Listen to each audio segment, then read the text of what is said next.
Assalamualaikum warahmatullahi wabarakatuh. Kami dari perwakilan kelompok 6 akan membacakan presentasi tentang Pancasila sebagai dasar pengembangan ilmu. Dan anggota kelompok kami yaitu 1 Muhammad Lubabul Fikri, nomor 2 Ida Saukia. Langsung saja saya akan membahas tentang pengertian dan ciri ilmu dulu. Sebelum kita membahas tentang Pancasila sebagai dasar pengembangan ilmu, kita harus tahu dulu itu apa ilmu. Ilmu itu secara bahasa diambil dari bahasa yang pertama, yaitu bahasa Arab, yaitu ilmun, yang bermakna mengetahui. Dan yang kedua yaitu berasal dari bahasa Inggris sciency, atau bahasa Latin scientia, yang bermakna pengetahuan. Intinya adalah ilmu itu mengetahui sesuatu. Jadi yang dinamakan ilmu adalah mengetahui, itu kalau secara bahasa. Yang kedua yaitu secara istilah atau terminologi. Kalau secara bahasa tadi dinamakan etimologi, kalau secara istilah itu adalah terminologi. Yang saya ambil sumbernya di sini itu condongnya ke agama Islam. Secara terminologi, ilmu adalah bentuk pengetahuan tentang sesuatu yang datang dari Allah, yang mana ilmu tersebut diturunkan kepada para nabi dan rasul serta alam yang diciptakannya, termasuk manusia dan apa saja yang ada pada di antara langit dan bumi ini. Nah, dalam konteks pengertian yang kedua ini, condongnya itu di agama Islam ya. Mungkin ada pengertian ilmu yang lain secara terminologi, namun yang saya dapatkan dalam materi ini itu pengertiannya seperti ini. Mohon maaf kalau ada kekurangannya. Selanjutnya yaitu ciri-ciri ilmu. 1 yaitu memiliki objek kajian. Jadi yang dinamakan ilmu itu memiliki objeknya. Contohnya ilmu tentang membaca. Objeknya apa? Ya objeknya itu adalah suatu bacaan. Kalau kita ingin membaca, berarti sasaran dari yang ingin kita ketahui adalah bacaan tersebut. Kemudian memiliki metodenya. Metode yang kita pakai untuk memahami bacaan tersebut itu apa gitu. Bacaannya. Contoh metodenya metode mendengar, kita dengan dibacakan teman kita. Metode pemahaman kita. Itu metodenya. Metode yang lain ada. Contoh dengan kita membaca hal tersebut atau memahami sendiri. Yang nomor 2 bersifat sistematis, jadi ada urutannya, sistemnya, tersistem. Jangan ada sistemnya lah tentang ilmu. Yang nomor 4 yaitu bersifat universal, itu bisa dijangkau banyak orang ataupun umum. Ilmu itu bersifat umum. Kata-kata ilmu di sini bersifat umum. Ya. Kalau yang bersifat khusus yaitu contoh ilmu kesehatan, ilmu ilmu bahasa, ilmu pendidikan alam, ilmu Pancasila, itu adalah ilmu yang bersifat khusus. Namun kalau di sini yang diambil adalah kata-kata ilmu saja, maka dinamakan bersifat universal.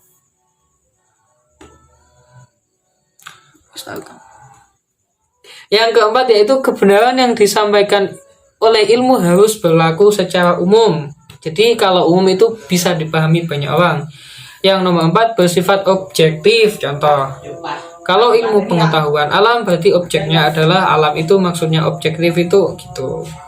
Kalau ilmu bahasa berarti yang dibahas itu adalah bahasa. Itu yang dinamakan ilmu bersifat objektif. Kalau universal itu berarti semua itu global. Maksudnya banyak yang dibahas tentang ilmu. Ilmu itu enggak satu, banyak gitu. Kalau yang bersifat universal. Lanjut, ilmu dalam perspektif historis. Ilmu pengetahuan berkembang melangkah secara bertahap menurut dekade waktu dan menciptakan zamannya. Dimulai dari zaman Yunani kuno, abad tengah, abad modern, sampai abad kontemporer. Jadi ilmu itu perjalanannya panjang ya. Dari mulai zaman Nabi Adam sampai zaman kita sendiri. Itu sudah ditemukan ilmu. Contoh, ketika Nabi Adam itu diciptakan, itu kan pertama kali bumi. Di situ itu sudah diajarkan namanya ilmu. Itu ilmu sudah ada sampai berkembang sampai sekarang ini. Ketika zaman dulu, contohnya zaman dulu orang itu membuat api menggunakan batu. Namun karena perkembangan zaman sampai saat ini banyak sekali cara kita untuk menyalakan api, yaitu dengan korek contohnya. Itu kan adalah ilmu itu secara zaman itu terus berkembang.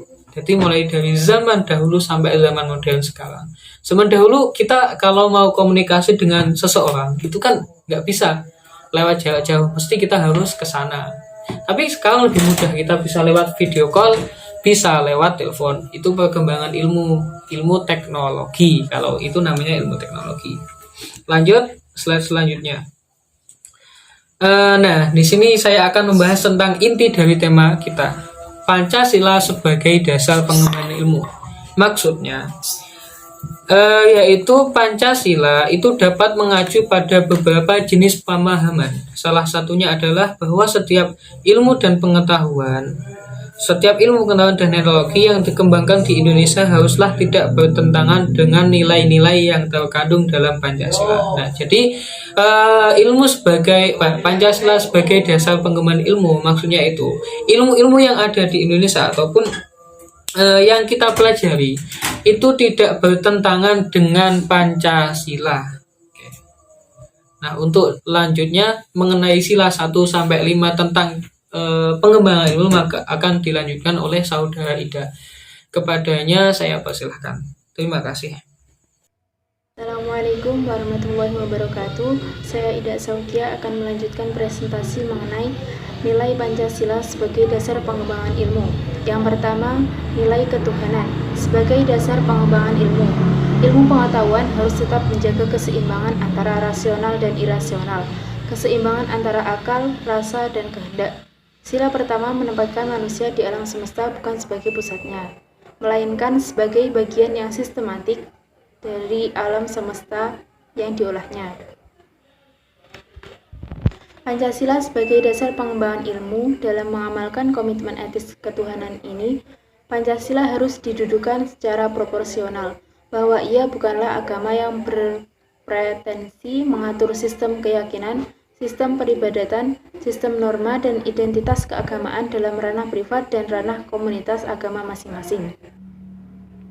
Yang kedua, nilai kemanusiaan sebagai dasar pengembangan ilmu.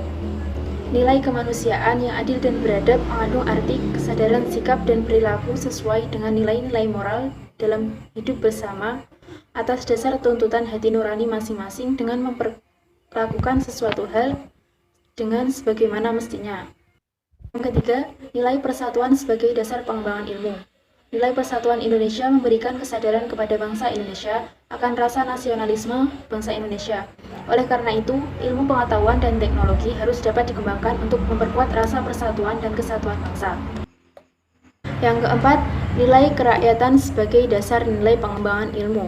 Nilai kerakyatan mendasari pengembangan ilmu pengetahuan dan secara demokratis, yang artinya setiap ilmuwan haruslah memiliki kebebasan untuk mengembangkan ilmu pengetahuan, tetapi juga harus saling menghormati dan menghargai kebebasan orang lain.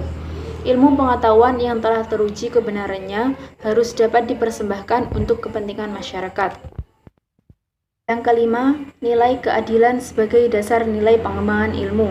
Berdasarkan nilai keadilan, pengembangan ilmu pengetahuan dan teknologi harus menjadi keseimbangan dan keadilan dalam kehidupan manusia, yaitu keseimbangan dan keadilan dalam hubungan antara manusia dengan sesamanya, manusia dengan penciptanya, dan manusia dengan lingkungan di mana mereka berada.